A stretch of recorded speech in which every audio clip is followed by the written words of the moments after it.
গাড়ি সহ গাড়ি সহ পানিতে পড়ে গেছে। আপনার মায়ের বাঁচাইতে পারি নাই, আপনার নাতিনে বাঁচাইতে পারি নাই, আপনার বোনের বাঁচাইতে পারি নাই।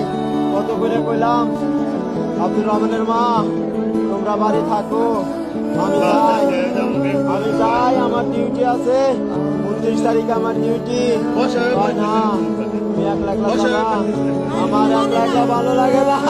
টিভি আমাদের চাই না, আমারে চাই না, কেমনে আমারে একলা রাইকে চলে গেল।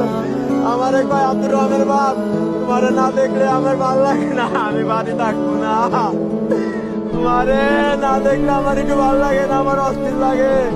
আমারে তোমার সাথে আমি যাবো। আমি কি করবো, আমি কি করবো আম্মা।